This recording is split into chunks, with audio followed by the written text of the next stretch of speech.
bin Zubair rahimahullah. Urwah bin Zubair juga adalah salah satu orang yang sangat luar biasa, terkenal dengan kesolehannya. Urwah bin Zubair ini anaknya Zubair bin Awam. Zubair bin Awam adalah salah satu 10 orang yang dijamin masuk surga. Anaknya Urwah. Urwah bin Zubair ini pernah duduk bersama dengan teman-temannya. Ada Abdullah bin Zubair, saudaranya sendiri, ya, yang terkenal. Abdullah bin Zubair salah satu perawi hadis, ya, yang terkenal nanti sempat jadi khalifah beberapa saat. Kemudian ada Abdul Malik bin Marwan. Dan ada lagi satu adiknya Abdul Malik bin Marwan. Duduklah mereka di depan Ka'bah, lagi ngobrol anak-anak muda ini. Kemudian mereka sambil berkata, cobalah kita saling, ya, memohon kepada Allah, berharap sesuatu yang paling dia harapkan di depan Ka'bah. Siapa tahu Allah kabulkan. Berkatalah Abdullah bin Zubair, saya berharap menjadi khalifah, menguasai Hijaz, Mekah dan Madinah. Lalu adiknya berkata, adiknya lagi, yang satu mengatakan, saya mau menjadi penguasa Khurasan, wilayah Persia. Abdul Malik mengatakan, kalau itu angan-angan kalian, maka saya berharap menjadi khalifah muslimin secara umum, menguasai semua wilayah Islam. Tiga-tiganya sudah berangan-angan, lalu mereka kembali kepada Urwah. Wahai Urwah, kalau kamu bagaimana? Kata Urwah, semua yang kalian harapkan duniawi, berharap menjadi khalifah, berharap menguasai ini dan seterusnya. Kalau saya berharap menjadi seorang alim ulama muslimin, mengajarkan mereka tentang halal haramnya sang pencipta Allah, dan saya berharap balasan darinya. Maka selesailah, bubarlah mereka ini. Ternyata subhanallah, angan-angan itu dikabulkan oleh Allah. Abdullah bin Zubair sempat menjadi khalifah beberapa bulan, adiknya juga sempat menjadi gubernur di Khurasan. Abdul Malik setelah itu menjadi khalifah muslimin yang besar. Dan Urwah bin Zubair pun rahimahullah diterima oleh Allah menjadi alim ulama, sampai menjadi 7 ulamanya Madinah pada saat itu. Ringkas cerita, Urwah bin Zubair pernah diuji oleh Allah subhanahu wa ta'ala. Ujiannya berat. Orang-orang beriman ini ujiannya berat. Tapi subhanallah, iman itu dijadikan, ya, kalau begini memahami teman-teman, kalau ada ujian yang berat datang kepada antum, lihat orang yang lebih berat, misal masalah utang, terlilit utang, misal ada penyakit. Coba lihat orang yang lebih berat, karena ada orang yang lebih berat daripada kita, pastinya itu, tidak mungkin tidak. Dan juga teman-teman sekalian, bersangka baiklah dengan Allah. Kata Nabi SAW dalam sebuah hadis Bukhari, hadis Qudsi, kata Allah SWT, Ana inda dhanni abdi bi, saya sesuai dengan prasangkaan hambaku. Maka kita harus tahu teman-teman sekalian, kalau Allah sedang mencoba kita, berarti dengan cobaan tersebut Allah sedang mencintai kita. Karena kalau tidak sedang dicoba, kita akan jauh dari ibadah. Orang kalau datang cobaan itu, sebenarnya dia makin dekat dengan Allah. Dan umurnya makin pendek untuk menuju ke akhirat. Artinya makin pendek, tidak ada peluang untuk berbuat dosa lagi. Pendek dari sisi kemaksiatan, gitu kan. Dia tidak bisa berbuat dosa lagi karena tidak ada waktu. Antum kalau lagi sakit keras terus diajak ke diskotik, diajak pergi apa, diajak buat apa, nggak ada waktu. Orang yang buat dosa itu biasanya kalau banyak waktu lihai-lihainya, lagi kosong, lagi nggak ada cobaan, lagi enak, mobil mewah, uang banyak, itu maksiat nanti. Allah dengan maha cintanya kepada hambanya, dengan kemahamurahannya mendatangkan cobaan supaya dia tetap begitu, biarin dia begitu, karena dia Allah tahu dengan begitu makin pendek umur untuk bermaksiat, tidak ada waktu bermaksiat, dan dia makin dekat dengan akhirat, dan itu pahalanya sudah cukup untuk memberikan derajat di surga sampai pada target. Seperti itulah. Maka nikmatin tuh cobaan, jangan terlalu banyak mengeluh. Coba nikmatin. Nanti akan kita sebutkan kisahnya. Urwah rahimahullah, beliau pernah mendatangi seorang khalifah, adiknya lagi Hisham, namanya Al-Walid ibn Abdul Malik. Al-Walid ibn Abdul Malik ini teman dekatnya dia, Jadi khalifah setelah kakaknya meninggal. Kemudian diundanglah Urwah bin Zubair ini rahimahullah dari Madinah datang ke Irak, di Damaskus waktu itu. Dia bawa anak laki-lakinya teman-teman sekalian. Anak laki-lakinya ini anak laki-laki yang sudah hafal Quran, umurnya sekitar 20 tahun, dibawa sama Urwah, dan ini mau dicetak jadi kadernya dia. Dan waktu itu kebetulan tidak ada anak laki-lakinya kecuali ini, 1 orang. Dia punya 4 orang anak, 3-nya perempuan. Dia banggakan anaknya, dibawalah sama dia. Ringkas cerita, begitu memasuk istanahnya Al-Walid rahimahumullah, kemudian anaknya berkata, ayah, saya ingin melihat kuda-kuda kerajaan, bisa nggak? Oh ya silahkan, kata ayahnya. Saya akan bertemu dengan Amir Mu'minin, ngobrol, kamu silahkan lihat. Dia lihatlah. Lagi ngobrol nih, Urwah bin Zubair sama Khalifah Al-Walid lagi asyik ngobrol, tiba-tiba datang berita. Seorang pengawal masuk ketakutan, tiba-tiba memotong pembicaraan Khalifah, dan ini adabnya pada saat itu, ada peraturan di kerajaan tidak boleh memotong pembicaraan Khalifah, kecuali penting sekali. Datang ketakutan dan akhirnya dia mengatakan, saya harus memotong pembicaraan Anda. Kata mereka, kata Al-Walid, kenapa kamu ini? Ada apa memotong pembicaraan saya? Sahabat saya baru datang terus tiba-tiba dipotong. Ada penting? Ada penyerangan musuh? Dia bilang, enggak Amir Mu'minin, ada penting tapi bukan penyerangan musuh. Anaknya Tuan Urwah mati. Tadi di kandang kuda, waktu dia lagi nonton kuda Anda, kuda kerajaan, saking asyiknya sampai kami sudah menahan tapi dia tetap mau mendekat. Ada satu ekor kuda mengangkat kakinya, menendang dadahnya, mati. Sekarang tergeletak mati. Kami bingung mau ngapain nih. Anaknya tadi satu laki-laki umur 20 tahun mati.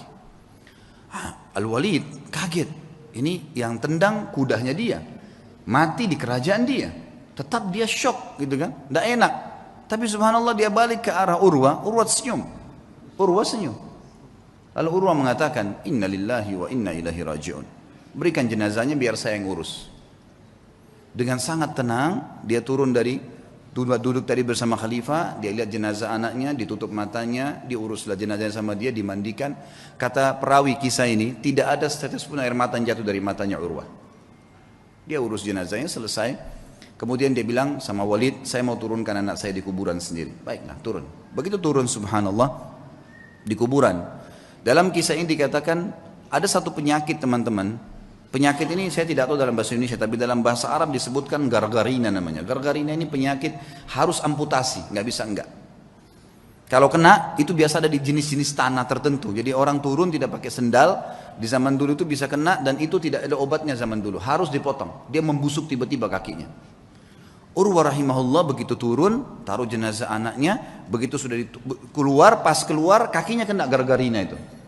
Kena penyakit, tiba-tiba membusuk, ya kalau kita mungkin bonyok gitu ya, sudah mulai menghitam, tiba-tiba dalam sekejap. Lalu waktu Urwah mau jalan nggak bisa, dicek ada tabib, ada Walid datang situ, khalifah juga lihat ini kenapa nih, panggil tabib, kata ini kena gargarina. Apa solusinya? Harus dipotong. Dalam waktu yang sama nih, anaknya baru mati ditendang kuda, dikubur pada saat itu, dia pun kena penyakit ini, harus potong kakinya. Amir Mu'minin Walid bilang, coba tanya jalan keluar ada obat? Enggak ada, ini enggak ada lain. Baiklah. Kata Urwah, waktu ditanya, bagaimana Urwah? Senyum. Inna lillahi wa inna ilaihi raji'un. Udahlah, potong aja. Potong kaki ini, bukan potong daging biasa. Ya, potong aja. Baiklah. Kata Amir Mu'minin, baiklah kalau gitu. Sampai taruh Urwah bin Zubair di ruangan yang paling leks di istana ini. Dan lakukan pemotongan di sana. Taruhlah sebuah tempat yang mewah segala, tabibnya datang. Tapi dia bilang, wahai Tuan Urwah, kita ini akan memotong daging Anda dan tulang Anda. Tradisi kami adalah harus pasien mabuk, minum khamr, tidak sadar, baru kami potong. Kalau enggak bisa. Kata Urwah, demi Allah saya tidak pernah nyentuhkan setetes pun di tenggorokan saya yang haram. Masa sekarang saya mau, begitu cobaan datang saya mau pakai minum ini? Enggak bisa. Lalu apa solusinya? Pokoknya jangan pakai ini. Musyawarah sama Walid, ya Amir Mu'minin bagaimana nih, tamu anda nggak mau minum khamr, kita nggak ada solusi lain, pikirin cari jalan keluar, tapi yang penting aman. Gak lama kemudian datang tabibnya bawa 10 orang laki-laki semuanya bodyguard, kekar semua badannya. Kata Urwah, untuk apa nih? Untuk pegang anda nih, nggak ada solusi lain, harus pegang, nggak boleh bergerak, ini daging sama tulang saya akan potong, gerak sedikit ini sudah salah. Kata dia, saya tidak perlu sama mereka. Lalu apa jalan keluarnya, wahai Tuan? Kaki anda harus dipotong, kalau enggak nyebar ke seluruh tubuh. Saya akan bertasbih dan bertahlil, berzikir kepada Allah. Kalau kau lihat wajah saya sudah merah, potong kaki saya. Kata tabibnya, ya sudah, mau apa ini, enggak ada solusi lain. Baiklah, suruh keluar semua. Lalu kemudian mulailah tabib ini menyuruh 2 orang ya, pendampingnya untuk menyiapkan segala yang berhubungan dengan kebutuhan untuk memotong itu. Lalu Urwah mulai tutup matanya sambil subhanallah, walhamdulillah, wala ilaha illallah, wallahu akbar. Direnungi dalam hati, diresapi. Dan betul wajahnya berubah jadi merah. Memerah. Kata tabib, betul saya lihat wajahnya merah, saya potong kakinya.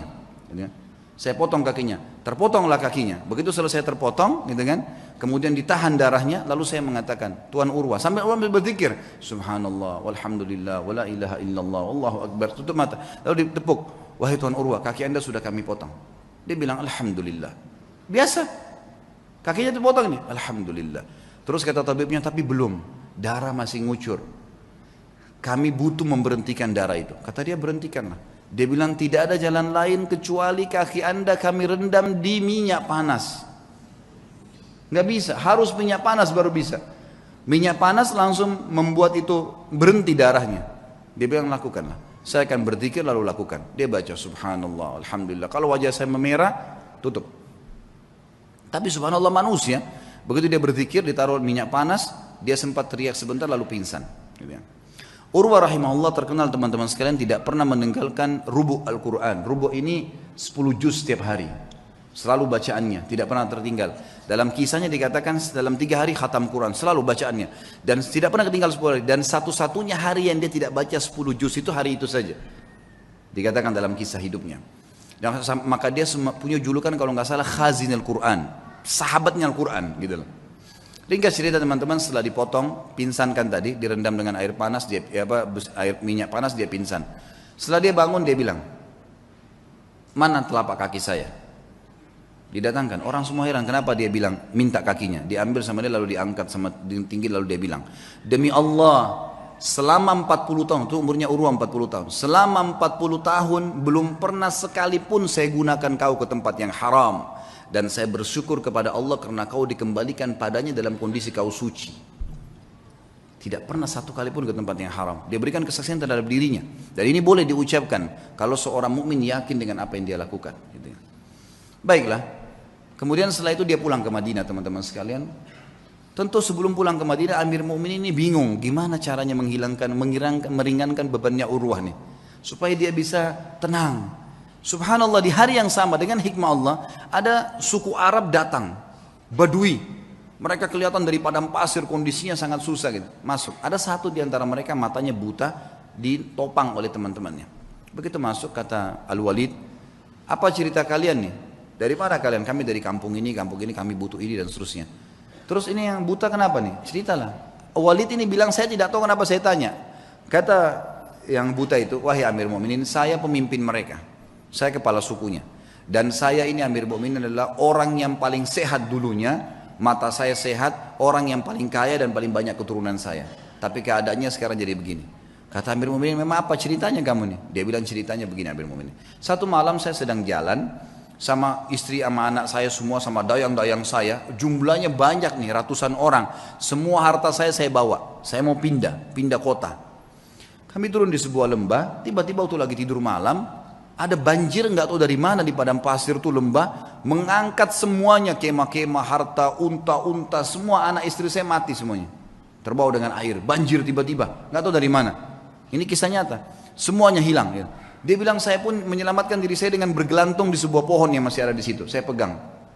Pada saat saya lagi pegang pohon itu, saya melihat air sudah hilang, gitu, sudah mulai reda. Tinggal ada satu ekor unta yang terikat di tali tadi dan ada anak saya tergantung dengan bantal tidurnya itu di sebuah ranting pohon gitu. Maka saya pun turun melihat anak saya masih hidup, saya pun coba selamatkan dia. Saya biarkan anak saya itu, kemudian saya kembali ke unta tadi ingin membuka talinya. Waktu saya ingin membuka talinya, saya dengar anak saya menangis. Saya balik, ternyata leher anak saya, kepalanya sudah di mulut serigala. Dia bilang saya balik mau kejar udah nggak bisa, anak saya sudah dibawa lari sama serigala itu. Maka saya coba mau selamatkan diri saya sendiri. Begitu saya balik ke arah unta ini mengangkat kakinya dan menendang ke mata saya sehingga saya buta. Maka dalam satu malam Amir Mu'minin saya jadi orang yang buta, jadi sakit, anak istri saya hilang, harta saya semua habis. Kata Amir Mu'minin Al-Walid, alhamdulillah yang telah mengutus kamu datang ke sini. Berikan semua apa yang dia mau orang ini, penuhi semua kebutuhannya dan bawa dia kepada Urwah, suruh ceritakan kisahnya. Diceritakan lagi kisahnya untuk meredam. Ya ternyata di atas Urwah masih ada yang lebih berat gitu. Urwah berterima kasih pada Walid, kemudian dia pulang ke Madinah. Waktu pulang ke Madinah, orang-orang semua pada datang nih. Sabarlah, beginilah, begitulah, dan seterusnya. Saya sebutkan dalam bahasa Arab ya. Kemudian pada saat orang banyak mengatakan kepadanya, sabarlah dan seterusnya, lalu dia mengatakan kepada tamu-tamunya, la yakhluwannakum ma tarawun. Jangan sampai kalian merasa sedih dengan apa yang kalian lihat. Atau kalian mungkin menganggap ini sesuatu yang berat. Faqad wahaballahu azza wa jalli arba'a minal banin. Sesungguhnya Allah mengaruniakan saya 4 anak. Fa akhadha wahidan, dia mengambil 1, wa abqali 3 dan masih memberikan saya 3. falahul hamd, maka saya bersyukur dengan itu, dengan matinya anak saya. Wa a'tani arba' minal atraf, dan memberikan kepada saya 4, 2 tangan 2 kaki. Fa akhadha minhu wahidan, dan dia cuma ambil 1 saja. Wa abqali 3 falahul hamd, dia meninggalkan 3, saya bersyukur dengan itu. Kakinya dipotong bisa bersyukur, luar biasa ya. Fa wallahi, demi Allah, dia bilang, dia motivasi dirinya dan juga motivasi kepada orang yang dengar. Lau akhadallahu minni qalila, kalau seandainya Allah mengambil sedikit dari saya, faqad abqali katsira, dia telah meninggalkan buat saya hal yang banyak. Fa in ibtalani marrah, kalau dia coba saya dengan 1 kali, faqad talama afani marrat, dan dia telah memaafkan saya dan menyelamatkan saya dalam banyak kejadian yang lain. Semua orang pun akhirnya berterima kasih pada Urwah, dan akhirnya mereka pergi. Dan beliau berkata kepada anak-anaknya pada saat itu, untuk menjelaskan apa yang membuat dia kekar seperti itu. Ya baniya, wahai anak-anakku, yang masih hidup ada 3 orang, ada istrinya, semua keluarganya masih ada. Ta'allamul ilm, belajarlah ilmu agama yang benar. Wa'tuhu haqqah, dan lowongkan waktu untuk itu, kasih haknya. Jangan cuma anggap remeh kapan ada waktu taklim, enggak. Luangkan waktu, harus setiap hari dengar ilmu. Innakum in takunu sighara qaumin, kalau seandainya hari ini kalian menjadi orang yang kecil, fa'asallahu an yaj'alakum bil ilmi kubara'al qaum, maka satu waktu pasti Allah jadikan kalian orang yang besar karena ilmu itu.